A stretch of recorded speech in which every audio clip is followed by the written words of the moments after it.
Hello and नमस्ते। हाम्रो basic concept of Python programming language video series नेपालीमा आज हाम्रो डेको रहेको छ। डेकोमा हामी सिक्न जाँदैछौँ पाइथन अपरेटर्स। पाइथनमा अपरेटर्सहरू कति टाइप्स र के हुन्छन् त भन्दा पाइथनमा 7 टाइप्स अफ अपरेटर हुन्छ। एउटा हुन्छ एरिथमेटिक अपरेटर, त्यसमा हुन्छ addition, subtraction, multiplication, division, power exponent, lower division भनेको राउन्ड अफ गर्ने हो। मोडुलस पर्सेन्टेजले के गर्छ, मोडुलस दिन्छ। मोडुलस भनेको रिमाइन्डर दिने काम गर्छ। त्यस्तै हाम्रो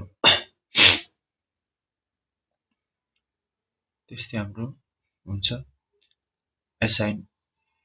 असाइनमेन्ट अपरेटर हुन्छ। असाइनमेन्ट अपरेटरमा के हुन्छ भन्दा एक्स इक्वल टु हुन्छ, त्यसपछि इन्क्रिमेन्ट डिक्रिमेन्ट हुन्छ। इन्क्रिमेन्टमा हामीले प्लस इक्वल टु लेख्न पनि सक्छौँ, अथवा भनेको यसरी x plus is equal to यसरी लेख्दा पनि भयो, x is equal to x plus 5 यसरी लेख्दा पनि भयो। सिमिलरली डिक्रिमेन्ट, त्यसपछि मल्टिप्लिकेसन, डिभिजन, लोअर डिभिजन त्यसरी नै हुन्छ हाम्रो। अनि हाम्रो अर्को हुन्छ कम्पेरिजन अपरेटर। कम्पेरिजनमा के हुने हो, जस्ट कम्पेयर गर्नको लागि भनेको डबल इक्वल टु भनेको कम्पेयर गर्नको लागि हुने हो।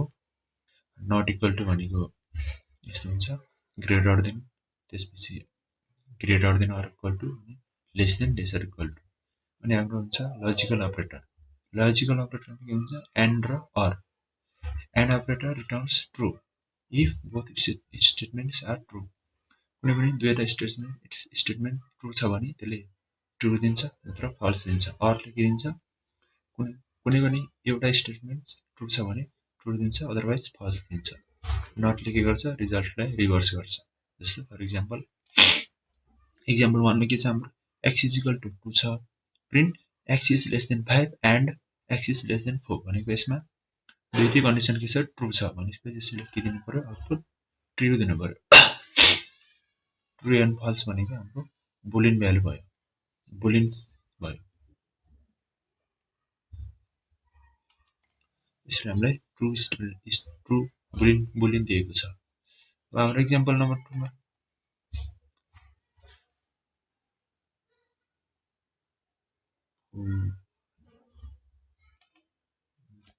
एक्जाम्पल नम्बर 2 मा के छ, x y is equal to 10 छ, y is less than 11 or y is less than 2 भयो। यसमा के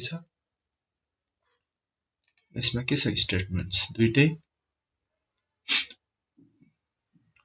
एउटा स्टेटमेन्ट ट्रु छ त्यसैले यसमा ट्रु आयो। एक्जाम्पल नम्बर 3 मा के हुन्छ,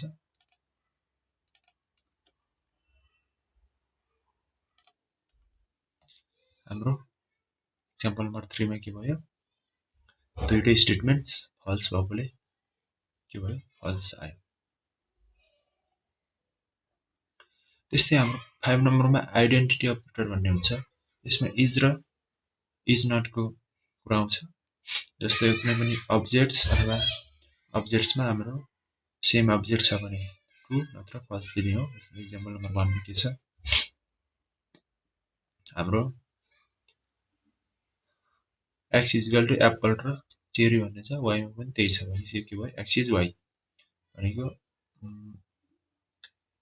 एक्स इज वाइ किन यस्तो आयो। यसमा हाम्रो आइडेन्टिटी अपरेटर छ भनेको is returns true if both variables are same object भनेको एक्स र वाइमा के छ, सेम अब्जेक्ट छ। अनि z is equal to x गर्यो भने के आउनु भयो, जेड पनि एक्सै आउने भयो। एक्स इज जेड गर्यो भने ट्रु आउने भयो, किनकि बोथ अब्जेक्टमा बोथ भेरिएबलमा सेम अब्जेक्ट हुने भयो। त्यस्तै हाम्रो एक्स र वाइ छ, वाइमा डिफ्रेन्ट अब्जेक्ट छ, त्यसैले एक्स इज नट वाइ गर्दा ट्रु आयो। अब हाम्रो मेम्बरसिप अपरेटर पनि हुन्छ। मेम्बरसिप अपरेटर भनेको के हो, इन्क्लुड युज हुन्छ मेम्बरसिप अपरेटरमा। इन्क्लुडले के हुन्छ, ट्रु दिन्छ if sequence specified value present in object भनेको जस्तो तल एक्जाम्पलमा के छ, x is equal to apple र चेरी छ अनि प्रिन्ट एप्पल इन एक्स भन्यो भने के दिने भयो, ट्रु दिने भयो। यसले के दिन्छ ट्रु दिन्छ ट्रु दिने भयो एप्पल इन एक्स किनकि एक्समा एप्पल छ त्यही भएर ट्रु आयो तल चाहिँ के भयो चेरी नट इन एक्स भनेको पनि के फल्स आउनु भयो भनेको चेरी एक्समा छैन भन्ने हो तर फल्स आयो त्यस्तै हाम्रो बिट वाइज अपरेटर हुन्छ एन्ड भनेको सिम्बोलिक एन्ड अर एक्सवार नट सेरोफेल यसरी हाम्रो पाइथनमा कति प्रकारको अपरेटर हुँदो रहेछ 7 प्रकारको एउटा एरिथमेटिक अपरेटर 2 मा असाइनमेन्ट अपरेटर 3 नम्बरमा लजिकल अपरेटर 3 नम्बरमा कम्पेरिजन अपरेटर 4 नम्बरमा लजिकल अपरेटर 5 मा के हुँदो रहेछ